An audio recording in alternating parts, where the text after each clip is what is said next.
Allan Gurganus. His new book is Local Souls, a collection of 3 novellas. Allan, why novellas? I think it's the perfect form for the way we live now, Chauncey. Peter Taylor said it's a book that you can pick up after supper and finish by bedtime. And 3 in a pack is really a very good deal. I think we are all subject to attention deficit disorder, that the culture inculcates that.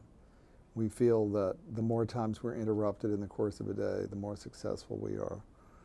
And so we find smaller and smaller units of time as those precious hours that we give to ourselves and our psyches and our imaginations. And so I think by eliminating the secondary characters, by concentrating on a single obsessive through line, narratively speaking, that I can really go to new heights and depths. And the 3 novellas are connected by virtue of the fact that everybody in the book lives 3 blocks from each other.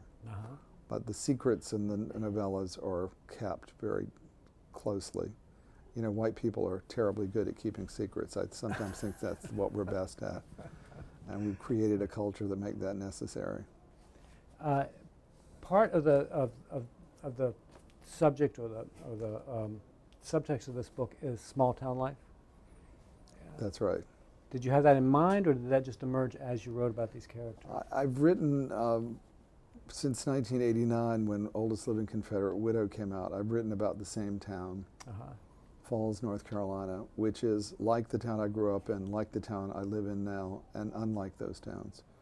It's every village in Colombia that Marquez wrote about. It's every British village that George Eliot wrote about.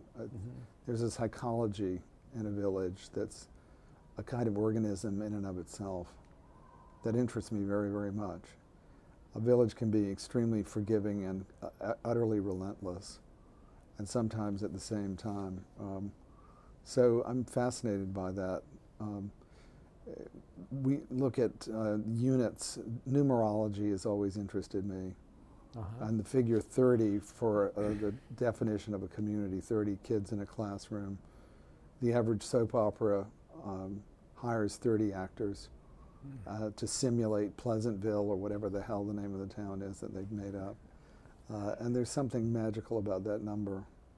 So I'm intrigued by the entity that a village is made of.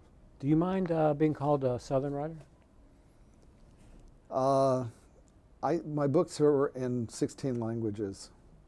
So as long as I'm a Southern Italian, a Southern German, a Southern Czechoslovakian, Southern Swedish writer, I think to say that a person is limited by the region of the nation in which they were born is to limit them considerably.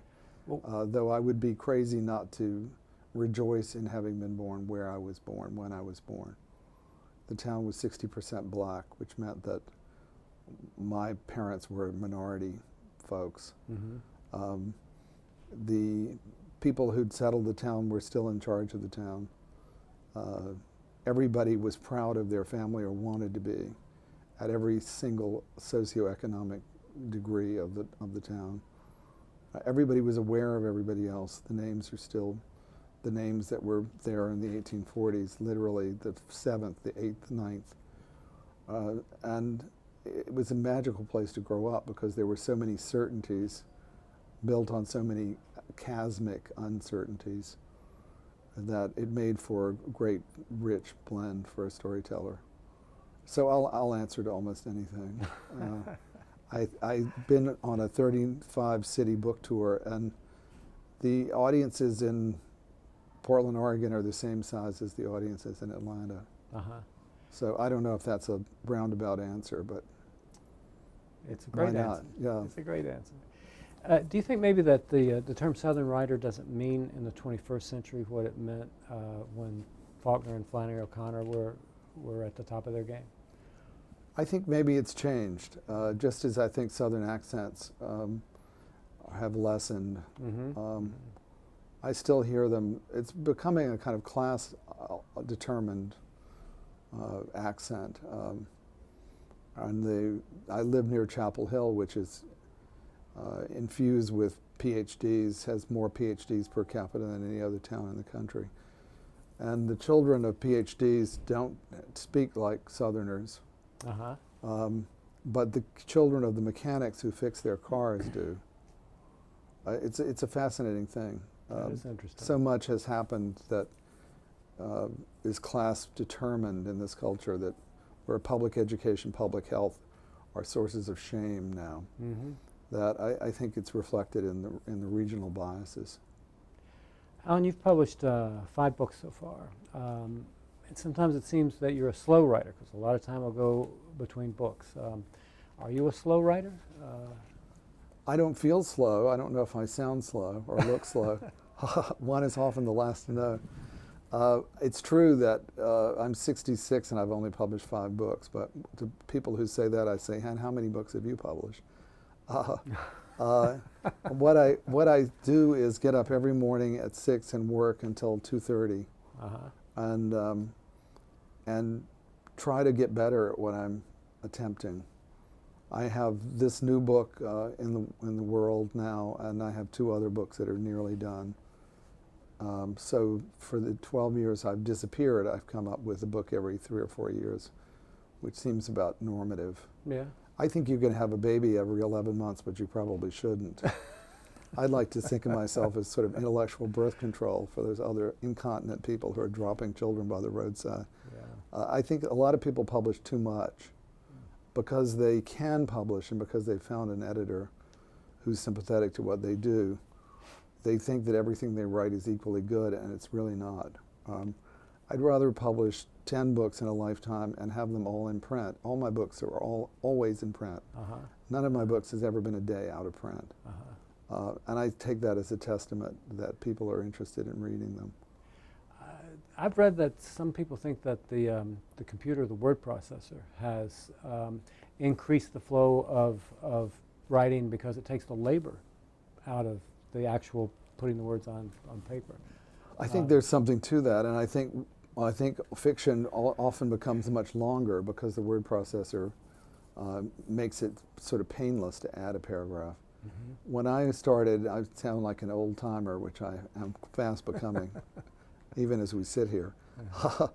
I was a typewriter, and I actually, when I bought my first typewriter about 1966, I bought the Hermes model that had been used to write the Catcher in the Rye. It was J.D. Salinger's favorite machine, a Swiss-made, beautiful pistachio green, very intellectual color, very detached.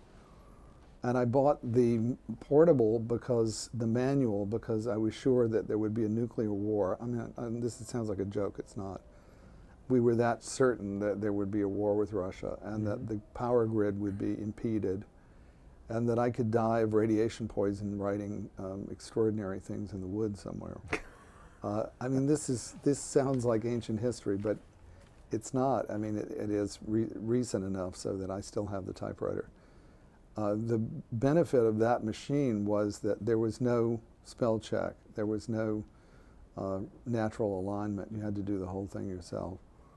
And if you made a mistake on a given page and you had to send it to the editor, then you had to retype the whole frigging page.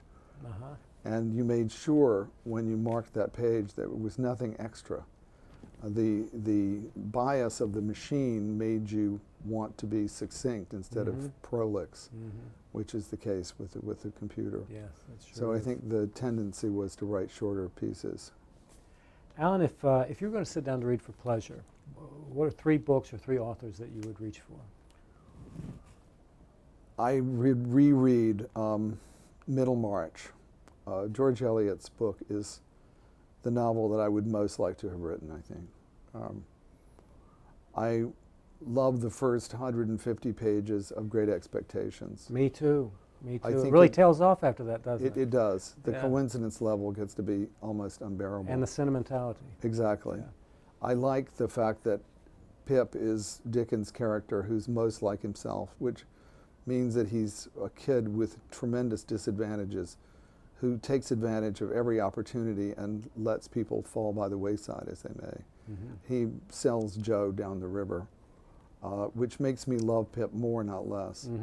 When Oliver Twist comes along, or David Copperfield, and they're much nicer, much more middle-class boys, I think Dickens is losing some quality that's truer to his. I despised Oliver Twist. Oliver Twist is is a patsy. He's I mean, I like the book. Yeah. Bill Sikes is one of the great characters Sikes of is all amazing. time. Yeah. And Fagin is extraordinary. Yeah. But and I mentioned Marquez. I think 100 Years of Solitude is one of those books that's we already withstood the test of time. My writing teacher, Grace Paley, gave me a copy, bought with her own money, and said, read this. It took me 3 or 4 times before I really understood what he was doing, and it caught me completely. And it still seems a kind of model for pure imagination. Allan Gurganus, the new book is Local Souls. Thank you for being with us. Thank you so much, Chauncey. I appreciate it.